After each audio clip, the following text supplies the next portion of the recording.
All right, everybody, let's continue on with the book of Adam and Eve. And if you recall, Adam and Eve are both laying dead as Hasatan had just tricked them and had taken them out into the middle of nowhere for a long journey. And they died from heat, exhaustion, famine, and I guess not famine, but starvation. So let's begin. Chapter 68. Then Yahuwah looked at Adam and Eve and what had befallen them from Hasatan, and how he killed them. So Yahuwah sent his word and raised Adam and Eve of death. Then when he was raised, Adam said to, "O Yah, you have burnt and taken the seeds which you have given us. You have emptied out the bucket of water, and you have sent your angels who have caused us to lose our way from the wheat field. Will you kill us? Is this from you, O Elohim? Then take away our souls, but stop punishing us." Then Yahuwah said to Adam, "I did not burn down the wheat, and I did not pour the water out of the bucket, and I did not send my angels to lead you astray. But it is Hasatan, your master, who did it. It was he to whom you have subjected yourself, while setting my commandment aside.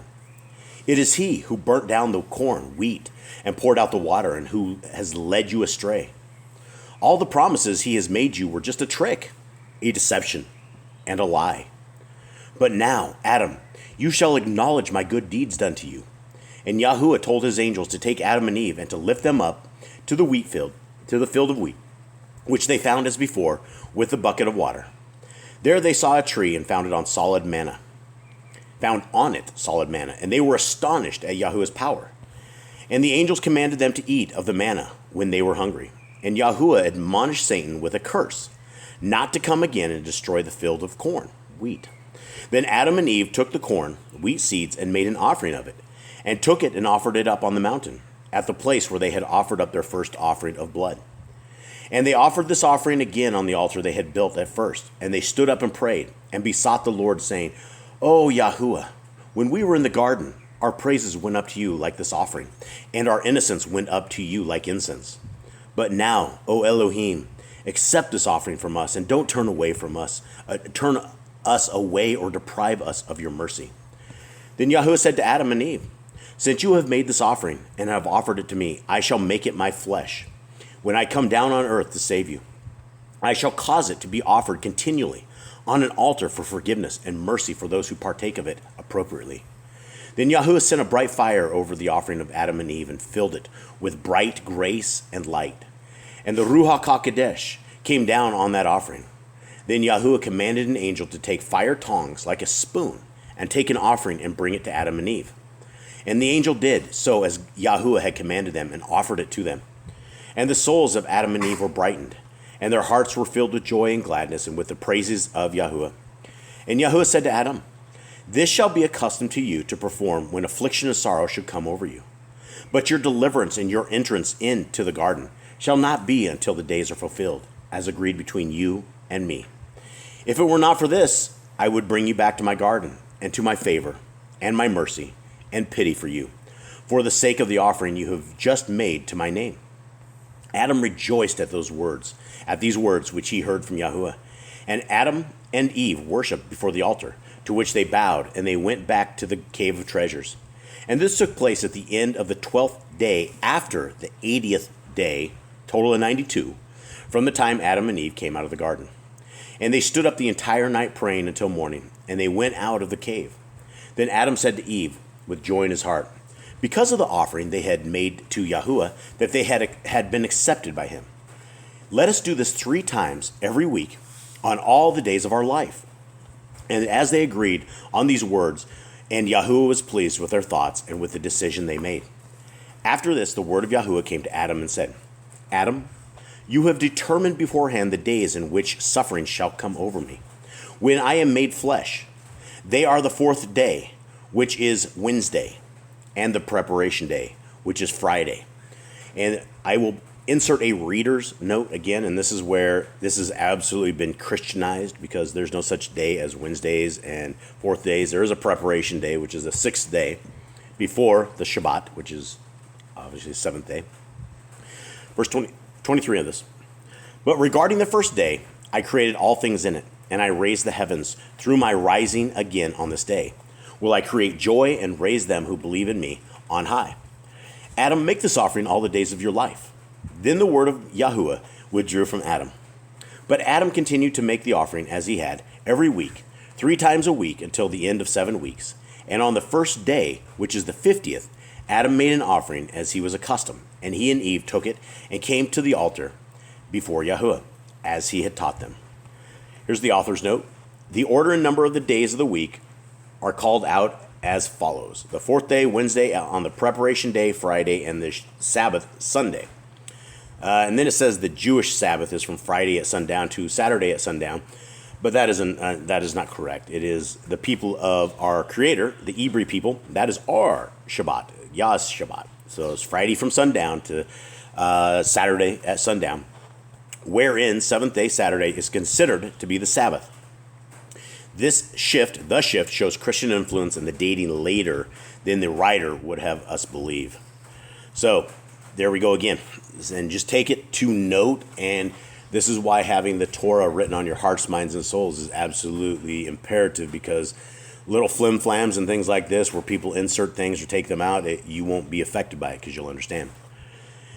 Then Hasatan, the hater of all that is good, was envious of Adam, the fact that his offering found favor with Yahuwah. So Satan hurried and took a sharp stone from among the sharp iron stones, which were shaped in the form of a man. And Satan went and stood by Adam and Eve. Adam was offering on the altar and had begun to pray with his hands spread before Yahuwah. Then Satan hurried with the sharp iron stone he had and pierced Adam on the right side, and blood and water flowed. Then Adam fell on the altar like a corpse, and Satan fled. Then Eve came and took Adam and placed him below the altar. There she stayed, crying over him, while a stream of blood flowed from Adam's side over his offering. But Yahuwah looked at the death of Adam. He then sent his word and raised him up. And he said to him, fulfill your offering, because certainly, Adam, it is worthy, and there is no imperfection in it. Yahuwah continued speaking to Adam.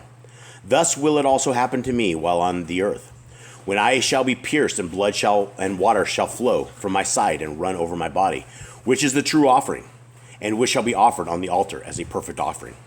And again, I will insert a reader's note that this does conflict with the Scriptures. This does conflict with Scriptures, and it is the Son of the Most High. It is not Yahuwah. The Hasatan was not able to kill our Creator. He killed the Son of the Creator, and as our Creator had allowed it to happen. Let's see here. Verse 7 here. Then Yahuwah commanded Adam to finish his offering, and when he had ended it, he worshipped before Yahuwah and praised him for the signs he had showed him. And Yahuwah healed Adam in one day, which is the end of the 7 weeks, and is the 50th day. Then Adam and Eve returned from the mountain and went into the cave of treasures, as they were used to do. This completed 140 days for Adam and Eve, since their coming out of the garden. Then they both stood up that night and prayed to Yahuwah. And when it was morning, they went down to the west side of the cave, to the place where their wheat corn was. And there they rested under the shadow of a tree, as they were accustomed to do. But when they were there, a multitude of beasts came all around them. It was Satan's wickedness and his way to wage war against Adam through marriage. Author's note, the following chapter will explain how marriage fits into Satan's plan. The fact that Satan will use marriage against Adam and Eve indicates that the writer of this text viewed marriage in a less than positive light. It should also be stressed that the idea of a ceremony is not the point of marriage in this context. It is intercourse that establishes the state. The resulting children and complications were the point of Satan's plan. After this time, the hater of all that is good took the form of an angel and 2 others with him. And they looked like the 3 angels who had brought to Adam gold, incense, and myrrh. They came to Adam and Eve while they were under the tree and greeted Adam and Eve with friendly words that were full of deceit. But when Adam and Eve saw their friendly countenance and heard their sweet speech, Adam rose and welcomed them and brought them to Eve, and they remained all together. Adam's heart was happy all the while, because he thought that they were the same angels who had brought him gold, incense, and myrrh. This was because when they came to Adam the first time, peace and joy came over him from them, because they brought him good gifts. So Adam thought that they had come a second time to give him other gifts, to make him rejoice. He did not know it was Satan. Therefore he received them with joy and associated with them. Then Satan, the tallest of them, said, "Rejoice, Adam, and be glad. Look, Yahuwah has sent us to you to tell you something. And Adam said, what is it? Then Satan said, it is a simple thing, but it is the word of Yahuwah. Will you accept it from us and do it? If you will not accept it, we will return to Yahuwah and tell him that you would not receive his word. And Satan continued saying to Adam, don't be afraid and don't shake. Don't you know us? But Adam said, I do not know you. Then Satan said to him, I am the angel that brought you gold and took it to the cave. The other angel is the one that brought you incense. And the third angel is the one who brought you myrrh when you were on top of the mountain. It is he who carried you to the cave. It was our other fellow angels who lifted you to the cave. Yahuwah has not sent them with us this time because he said to us, you will be enough. So when Adam heard these words, he believed them and said to the angels, speak the word of Yahuwah and I will receive it. And Hassan said to him, swear and promise me that you will receive it. Then Adam said, I do not know how to swear and promise. And Satan said to him, hold out your hand and put it inside my hand. Then Adam held out his hand and put it into Satan's hand. Satan said to him, now say this, as Yahuwah who raised the stars in heaven and established the dry ground on the waters, and has created me out of the four elements and out of the dust of the earth, and is logical and true, does speak. I will not break my promise, nor abandon my word. And Adam swore. Then Satan said to him, look, some time has passed since you came out of the garden, and you do not know wickedness or evil.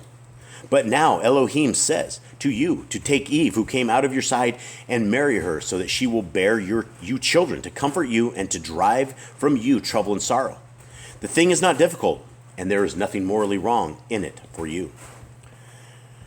But when Adam heard these words from Satan, he sorrowed much because of his oath and his promise, and he said, shall I commit adultery with my flesh and my bones, and shall I sin against myself, so that Yahuwah will destroy me, blot me out from the face of the earth?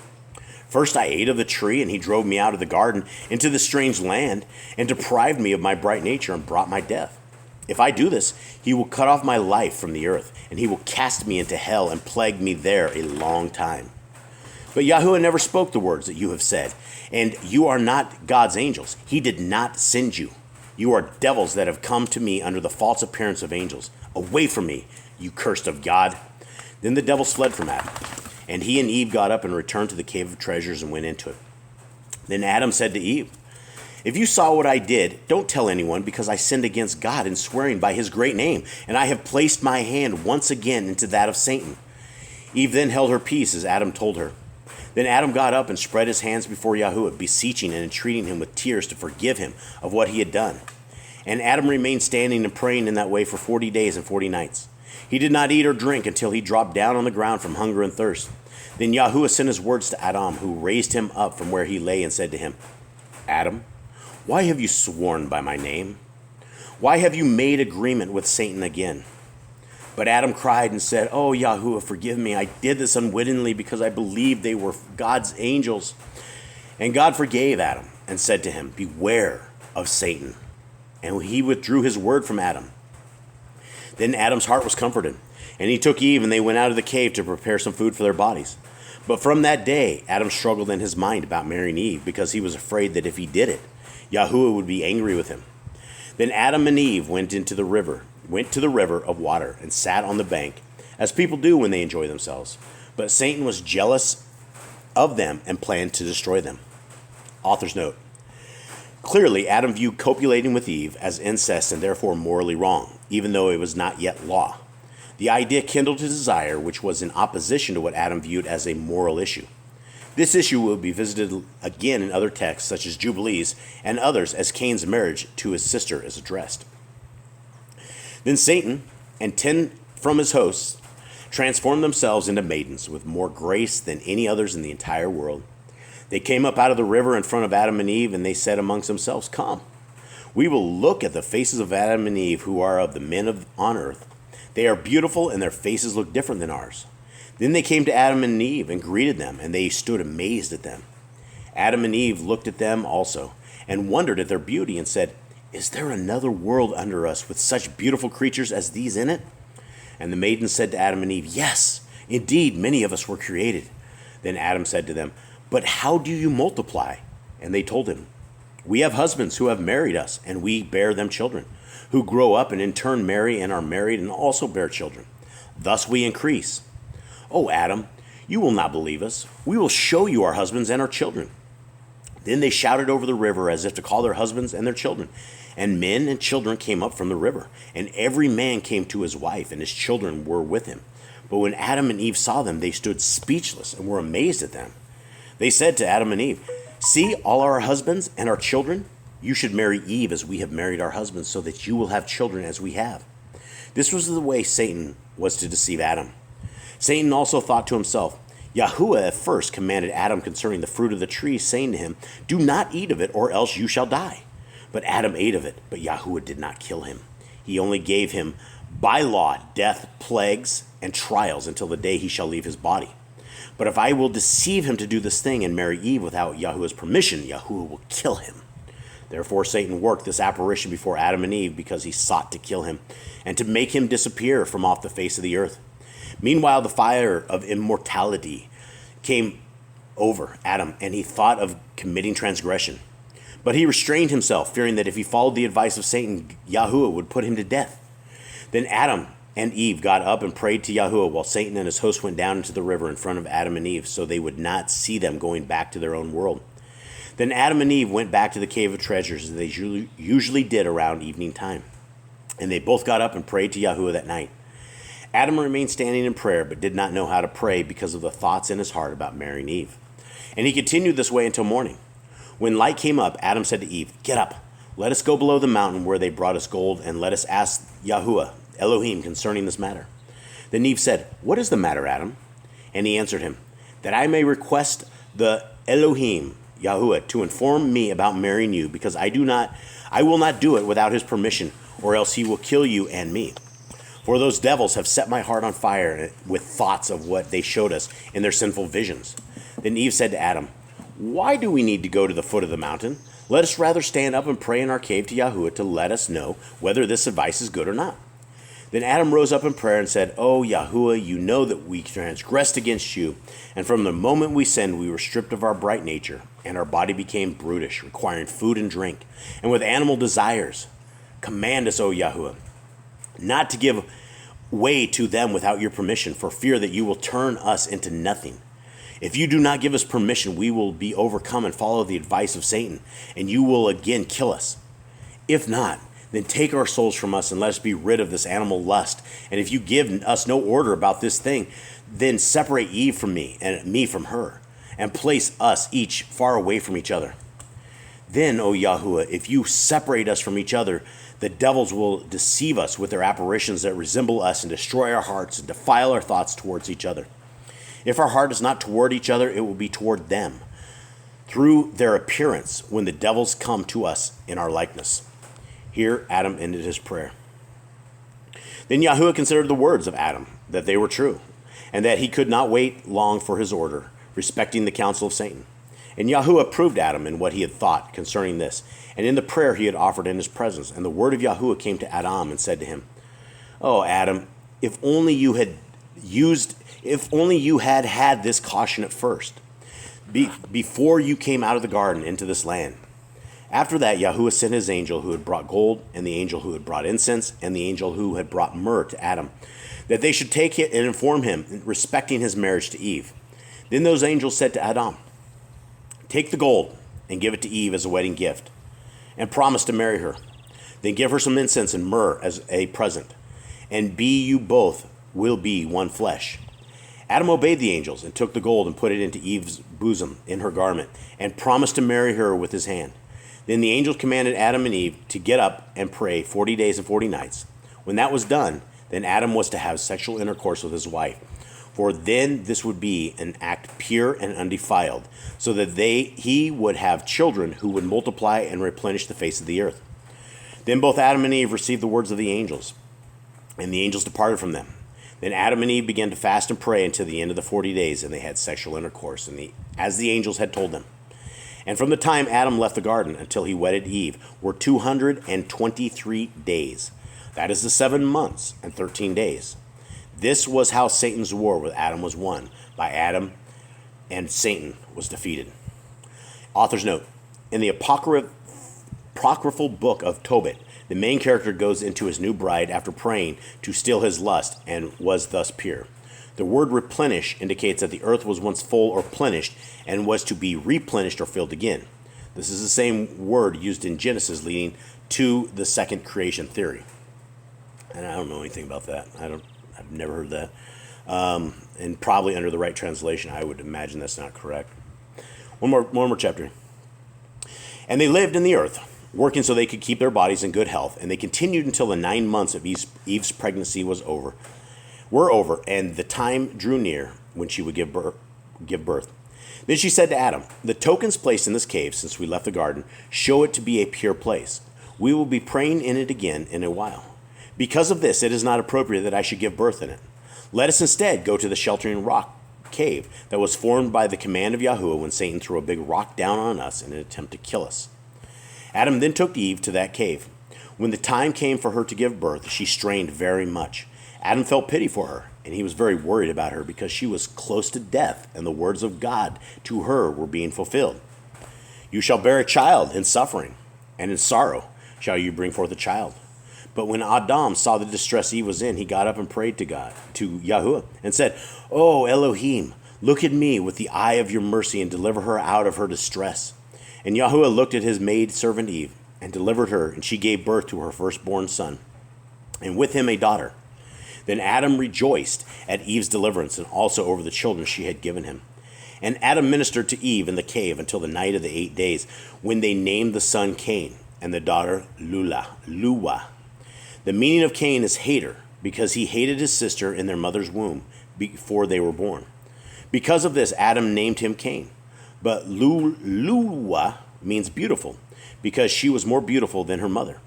Then Adam and Eve waited until Cain and his sister were 40 days old, when Adam said to Eve, "We will make an offering and offer it up on behalf of the children." And Eve said, We will first make one offering for the firstborn son, and then later we shall make one for the daughter."